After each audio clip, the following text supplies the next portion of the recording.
Ihr wisst ja vielleicht, wer ich bin. Ich bin Verleger und Historiker, habe mich seit Ende der 70er Jahre mit der historischen Friedensbewegung befasst und so weiter, viel veröffentlicht und komme einfach jetzt zur Sache.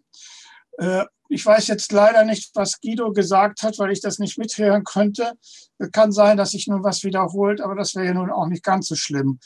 Also ich beginne einfach. Um den Vorwurf der Friedensschwärmerei zu entkräften, entwarf Fried in seiner Schrift Die Grundlagen des revolutionären Pazifismus eine Theorie, die den ersten Versuch einer wissenschaftlichen Verankerung des Pazifismus darstellt. Krieg betrachtet Fried als ein Symptom, als das Ergebnis einer tiefer liegenden Ursache. Er entsteht aus den noch nicht organisierten Beziehungen der Staaten, aus der noch vorherrschenden zwischenstaatlichen Anarchie.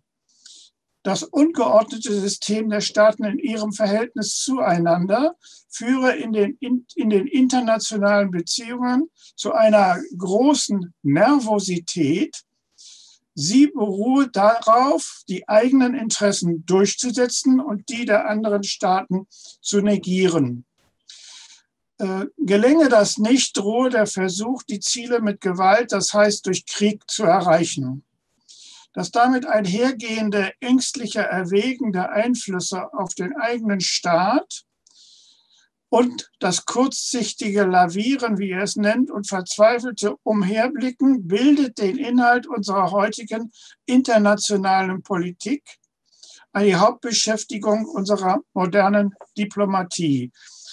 Damit gelang Fried, so der Historiker Dieter Riesenberger, eine zutreffende Diagnose der spätestens seit dem Krimkrieg 1856 bis 1859 vorherrschenden europäischen Politik, die durch das Ringen um Machtbehauptung und Machterweiterung charakterisiert war und die Sicherheit in Europa von dem subjektiven Verantwortungsgefühl der europäischen Staatsmänner abhängig machte. Für Fried stand der anarchische Zustand der zwischenstaatlichen Verhältnisse in Widerspruch zu dem in den Jahrzehnten vor dem Ersten Weltkrieg sich vollziehenden kulturell-zivilisatorischen Wandel. Die sich immer enger verflechtenden Handels- und Vertragsbeziehungen drängten hin zu einem Weltstaatensystem. Die Ausdehnung des Nachrichtenwesens und Verkehrsnetzes, also die Massenpresse, drahtlose Telegrafie, die Eisenbahn, die Dampfschifffahrt und so weiter, begünstigte die übernationale Vernetzung der Märkte. Ebenso wiesen die Gründungen internationaler Büros und Initiativen darauf hin, dass sich die Völker näher kamen und die getrennten Teile sich zusammenschlossen.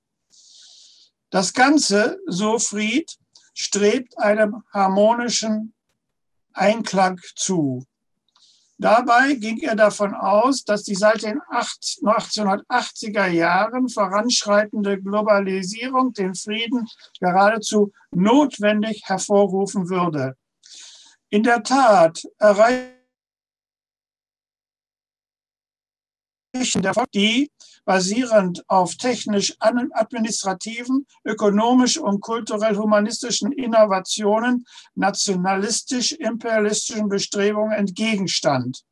Eine Entwicklung, die, so Fried, im Wesentlichen zwangsläufig erfolge und sich auch durch zeitweise regionale Rückfälle nicht aufhalten ließe. Der damit verbundene Fortschrittsoptimismus Frieds war keineswegs, ich möchte das hier ausdrücklich betonen, blauäugig oder aus der Luft gegriffen. Trotz erheblicher diplomatischer Krisen ist es in dem Jahrzehnt vor 1914 in Europa zu keinem großen Krieg gekommen. Das Krisenmanagement der Großmächte funktionierte und erwies sich als friedensbewahrend, weil alle Beteiligten die Anwendung von Gewalt vermeiden wollten bzw. vor ihr zurückschreckten. Allerdings gelang es auf dem Haager Friedenskonferenzen von 1899 und 1907 nicht, insbesondere aufgrund der intransigenten Haltung des Kaiserreichs, den Krieg als Mittel der Politik fortan auszuschalten. Die Bereitschaft, die zwischenstaatliche Anarchie zugunsten eines friedlich-schiedlichen, gewaltfreien Wettbewerbs zu Nutzen aller zu überwinden, stand allerdings entgegen, dass die Hohenzollernmonarchie an der Option des Krieges festhielt. Umso hartnäckiger trat Fried, längst der führende Vertreter des organisierten Pazifismus, für eine internationale Verständigungspolitik ein. Frieds Analyse war in vielen Punkten zutreffend. Man hat ihn später vorgeworfen, den technisch-zivilisatorischen Fortschritt mit dem gesellschaftlich-sozialen Entwicklungsprozess gleichzusetzen und dass er einer spezifischen Schwäche seines Denkens, der Fortschrittsgläubigkeit, erlegen gewesen sei. Doch ist eine solche Einschätzung, zumal sie im Nachhinein erfolgt ist, wirklich gerechtfertigt.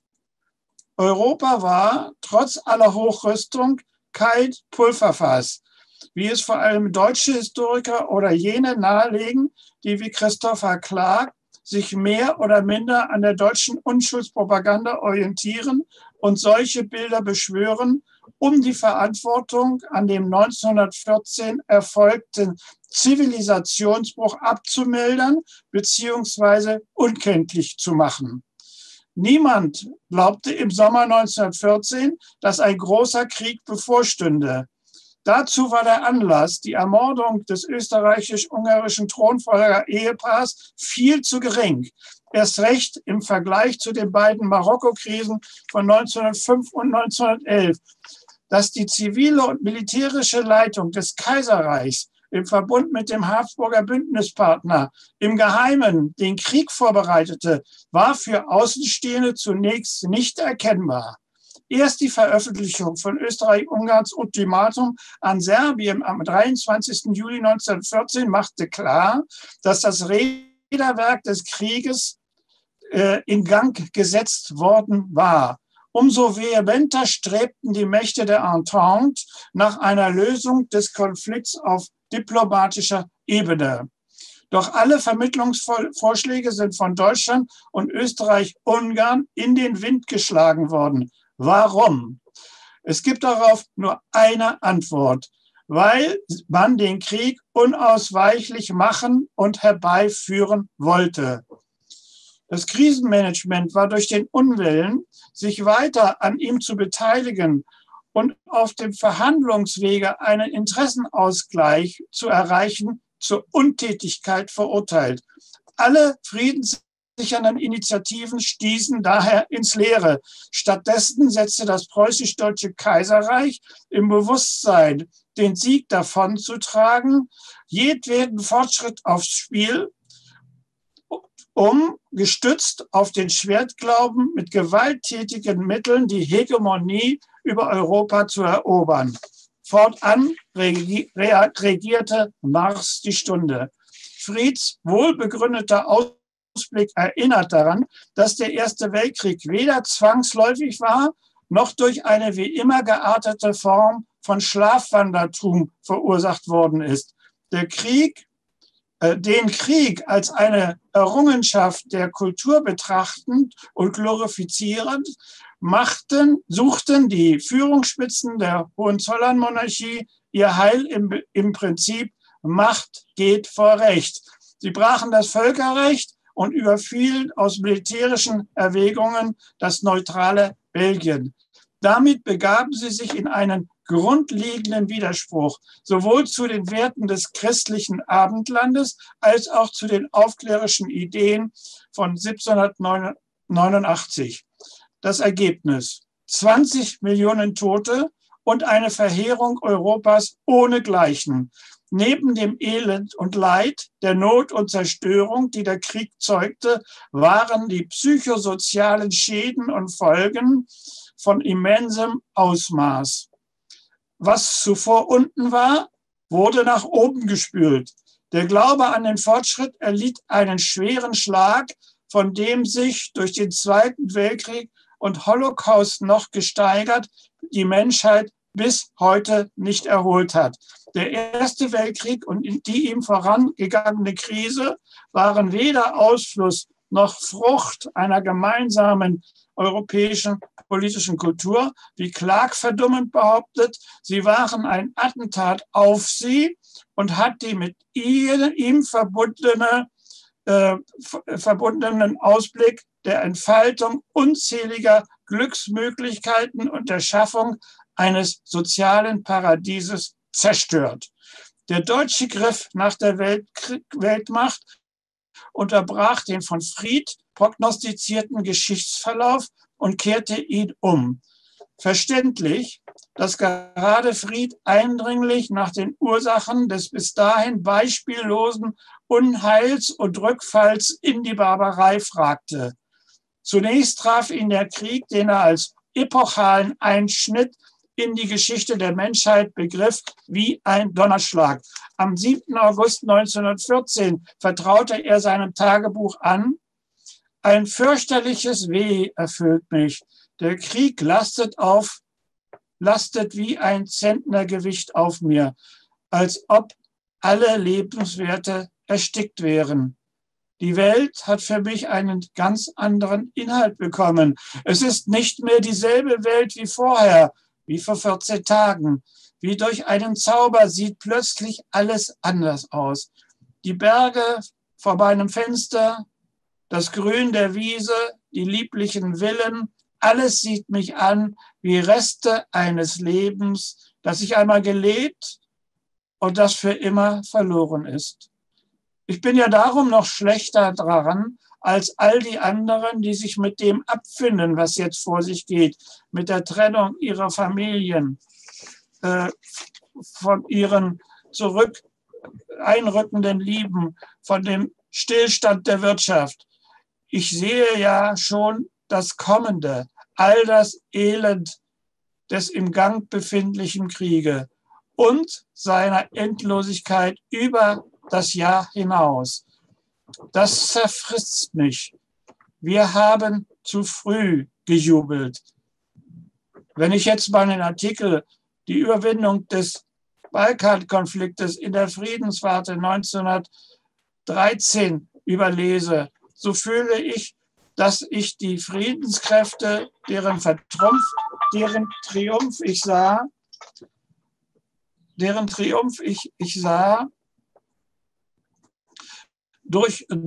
überschätzt habe. Der vermiedene Krieg von 1913, so schrieb ich, hat für alle künftigen europäischen Konflikte das Kriegsventil verrammelt, gefehlt. Ein furchtbares Zusammenprallen, an das vor 14 Tagen kein Mensch, einige vielleicht ausgenommen, gedacht hat. Das ist das Fürchterliche dabei, diese Plötzlichkeit, diese Überrumpelung. Ähnlich betroffen und erschüttert zeigte sich der in Paris lebende deutsche Republikaner, Pazifist und Journalist Hermann Fernau in seinen vom Juli bis Ende September 1914 erhaltenen gebliebenen und inzwischen publizierten Tagebuchaufzeichnungen. Ich halte das Buch mal eben hoch. Das heißt, kann man das sehen?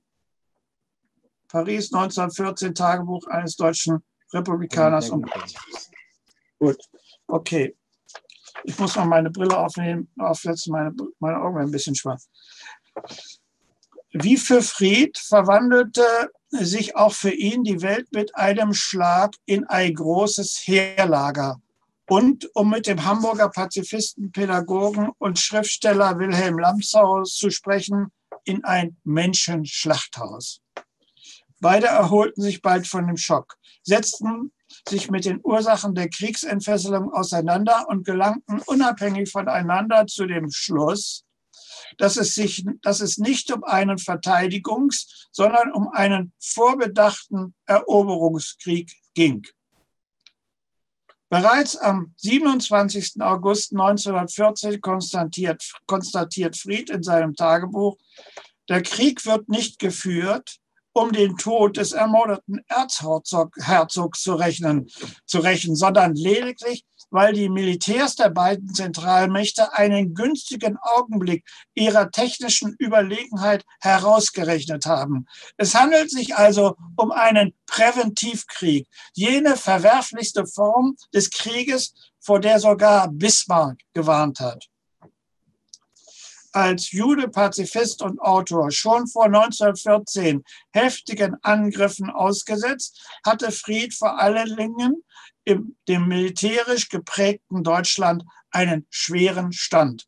Die Militär- und Zensurbehörden behinderten seine Arbeit und so siedelt er mit seiner Friedenswarte im April 1915 nach Zürich über. Er selbst lebte weitgehend in Bern. Sein Tagebuch vom 7. August 1914 bis zum 30. Juni, ich muss das mal eben hochhalten. Das sieht also so aus. Oh. Kann man es sehen? Ja, kann man sehen, ne? Also sein Tagebuch, an dem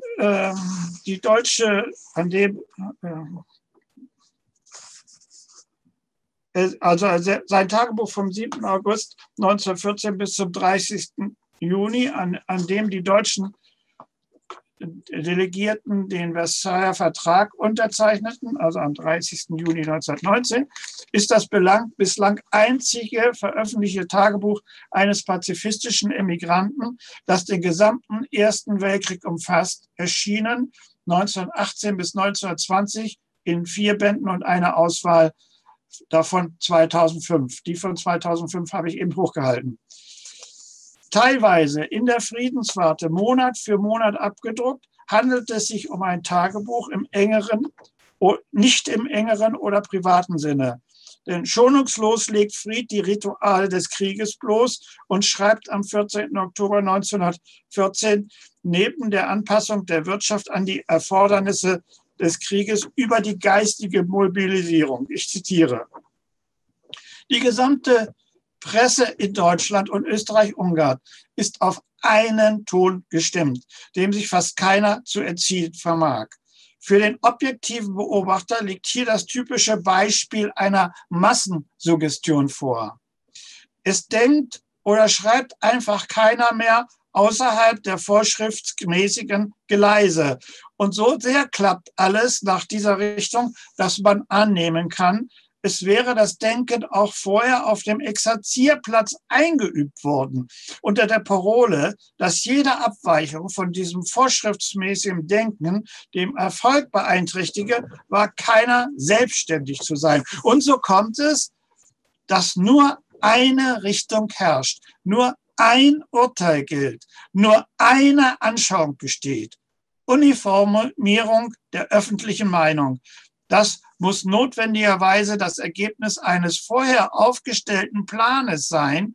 Und man muss den Ingenieuren der geistigen Mobilisierung die Anerkennung zuteil werden lassen, dass ihnen ihr Werk trefflich gelungen ist. Sie beherrschen nicht nur die Zeitungen, sondern auch die Literatur und die Lyrik. Zitat Ende. Ebenso rechnet Fried mit den Kriegstreibern und Verlängerern ab, prangert die verbrecherische Kriegsführung der deutschen Militärs, wie die Beschießung Antwerpens, den Gaseinsatz um Ypern und das Bombardement von Paris an. Er kritisiert die Deportationen von französischen Zivilisten in Viehwaggons, den Völkermord an den Armeniern, den alldeutschen Völkerhass, die Unterdrückung des Pazifismus und die Verfolgung von Kriegsgegnern. Nachdem der Reichstag am 1. Mai 1916 die Aussetzung des Strafverfahrens und die Aufhebung der Haft von Karl Liebknecht mit 229 gegen 211 Stimmen abgelehnt hatte, stellte Fried klar. Ich zitiere: Der Deutsche Reichstag hat damit zu erkennen gegeben, dass er Parteien kennt. Liebknecht mag in der Art seiner Betätigung viele abstoßen. Sein Mut muss anerkannt und seine Ehrlichkeit nicht bezweifelt werden.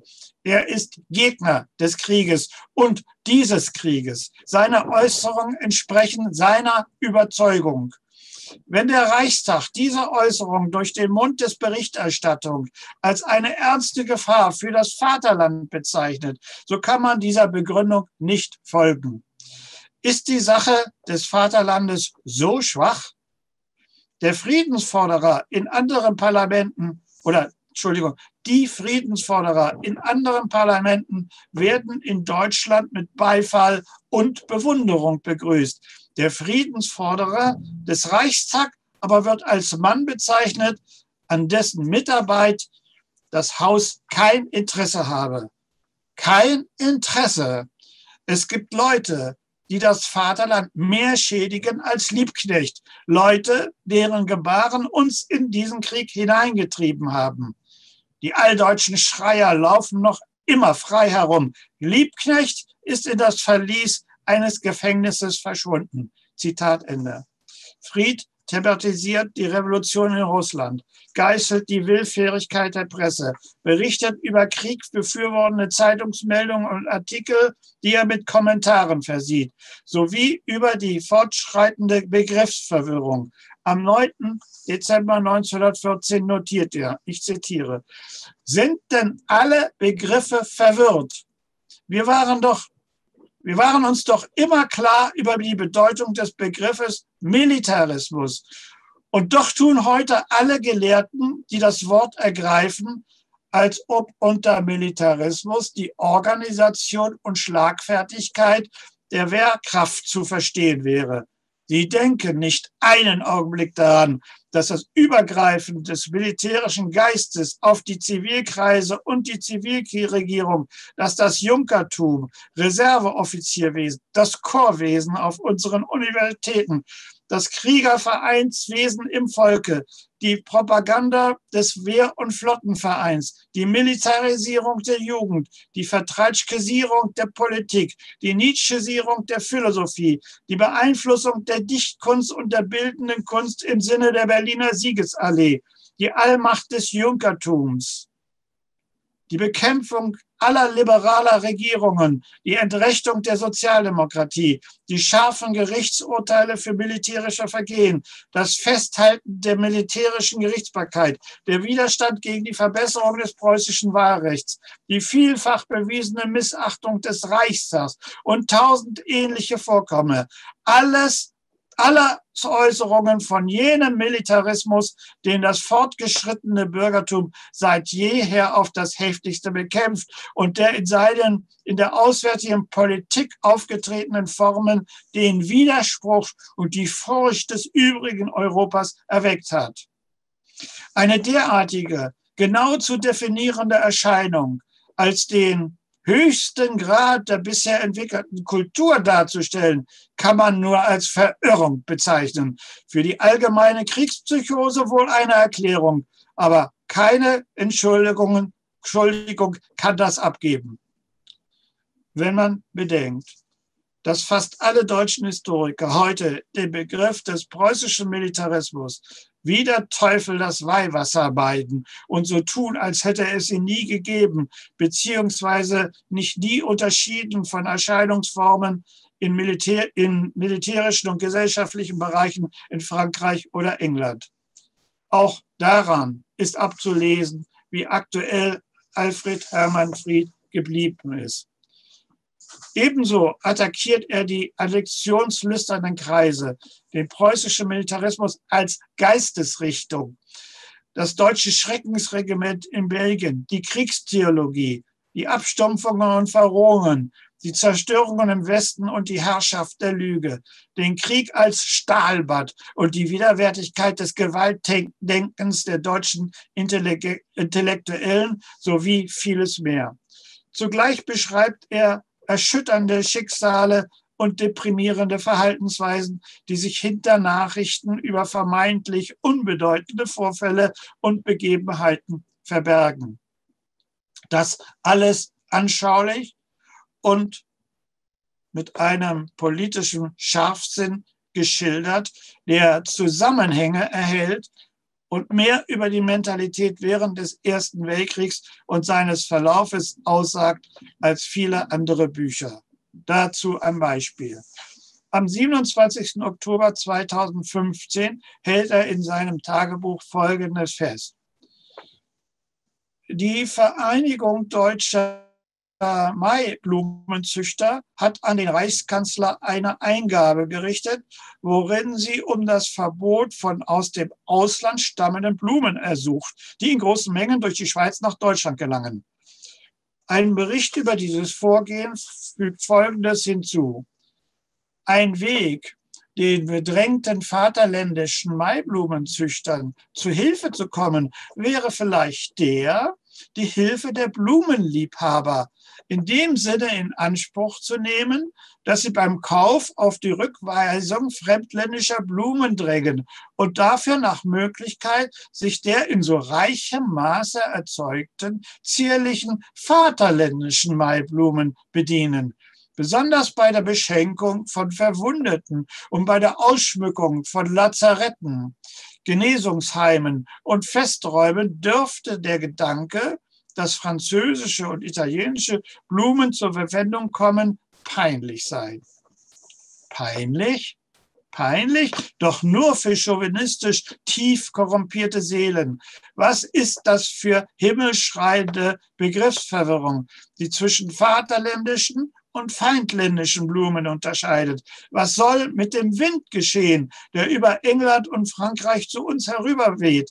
Was mit der Wolke, die sich aus feindländischen Dünsten gebildet hat und nun vaterländischen Boden benetzt? Oder gar mit deutschen Wolken, die sich vermessen, fremdländische Äcker zu beregnen? Dieser patriotische Merkantilismus, der uns vorrechnet, wie viel Mark und Pfennige der heimischen Arbeit gewonnen werden können, wenn man ausländische Waren ausschließt, übersieht, welches Kapitel an Sittlichkeit unserem Volke durch solche Maßnahmen verloren geht. Zitat Ende. Das Beispiel zeigt, welche Blüten der Militarismus getrieben hat und in welchem Ausmaß er bereits im Ersten Weltkrieg zu einer Siedehitze gelangt ist, lange vor der Zeit des Nationalsozialismus. Siegestrunkenheit und Überlegenheitsdünkel, Imponiergehabe, Aufgeblasenheit und geistige Leere, rechtfertigende Verdrehungen und Beschönigungen, Heuchelei und pathetisches Geschrei, Kastenborniertheit und eine offenbar grenzenlose Bereitschaft, auf den allergrößten Schwindel hereinzufallen. All die grotesken Auswüchse einer Hysterie und Mentalität von großen Teilen des Volkes sind von Fried eingefangen und dokumentiert. Er beschreibt die Mechanismen der Ansteckung einer Gehirnseuche, die eine Geisteswirrnis zeugte, sowie mit einer psychischen Gleichschaltung und mentalen Normierung einherging, die man nicht erzwingen musste, sondern die freiwillig, ja bereitwillig vollzogen worden ist. Die Lüge erhebt sich in solch vorauseilendem Gehorsam zur gültigen Lehre. Die Welt wird auf den Kopf gestellt und die Wahrheit als störende Abweichung ausgegrenzt. Man sieht deutlich, dass vieles, was man der Zeit nach 1933 zuordnet, bereits im Ersten Weltkrieg vorhanden oder ausgebildet ist. In seiner Haltung zur Kriegsschuldfrage stellt Fried sich ganz auf die Seite von Richard Grelling, der in seinem 1915 erschienenen Buch J'accuse die zivile und militärische Reichsleitung für die Entfesselung des Weltkrieges verantwortlich machte. Fried sah sich bestätigt und notierte am 7. Mai 1915: Man hat bei uns den Krieg gewollt.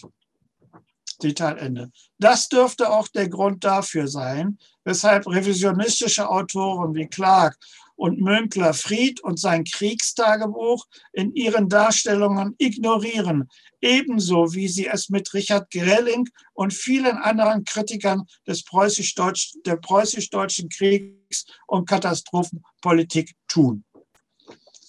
Im Exil beteiligte sich Fried mit anderen Deutschen wie Friedrich Wilhelm Förster und Prinz Alexander von Hohenlohe unter anderem in der Neuen Zürcher Zeitung daran, die deutschsprachige Öffentlichkeit der Schweiz über die Schuld des Hohenzollern-Regimes am und im Krieg aufzuklären und damit den Einfluss der kaisertreu gesinnten Schweizer zurückzudrängen. Seine Bücher und die Friedenswarte waren seit 1915 in Deutschland und Österreich verboten und die Auszüge aus seinem Kriegstagebuch gehörten zu jenen Texten, die zwischen November 1914 und November 1914 und April 1915 der Zensur vollständig zum Opfer fielen. Zudem leiteten die Behörden in Österreich gegen ihn eine Untersuchung wegen Hochverrats ein. Nach dem Ende des Krieges geriet auch Fried wie andere Exilanten oder führende Pazifisten bereits im Frühjahr 1919 wieder ins Abseits. Schmähungen und Verfolgungen, insbesondere von Personen, die sich als Gegner der kaiserlichen Kriegspolitik erwiesen hatten, waren an der Tagesordnung. Ebenso Attentate und Ermordungen. Fried, der den Verlust seines in österreichischen Wertpapieren angelegten kleinen Vermögens beklagen musste, sah sich zudem materiell hart getroffen. Der Schriftstellerin Annette Kolb, seit dem Exil mit ihr freundschaftlich verbunden, stellte er im Sommer 1919 die Frage: Ist es nicht schrecklich im Frieden? Nun haben wir ihn. Schön schauen wir aus. Es half Fried auch nichts, dass er gegen die Friedensverträge von Versailles und Saint-Germain vehement protestierte und sich damit auf der Seite einer breiten deutschen Ablehnungsfront befand. In Deutschland ein Gegner des Krieges zu sein und ihn zu verwerfen, galt in den herrschenden Kreisen weiterhin als Makel. Einige österreichische und deutsche Historiker und Historikerinnen haben sich inzwischen der Vergegenwärtigung Frieds angenommen, bislang wohl eher mit geringem Echo. Aktuell ist Fried gleichwohl geblieben. Herausforderungen wie Klimawandel, Migrationsbewegungen, die Covid-19-Pandemie und so weiter verlangen nach einer gleichberechtigten weltweiten Zusammenarbeit. Zudem heizen Hochrüstung und Waffenexport das Konfliktpotenzial an. Und eine entfesselte wirtschaftliche Globalisierung führt zu wachsender Ungleichheit und sozialer Ausgrenzung bis zum Zerfall von Gesellschaften und Staaten. Und wie lässt sich die Welt auf der Basis und dem Ziel einer stabilen Friedensordnung organisieren? Das facettenreiche Denken und Wirken Frieds hält dazu eine Reihe von wichtigen und guten Antworten bereit. Dankeschön.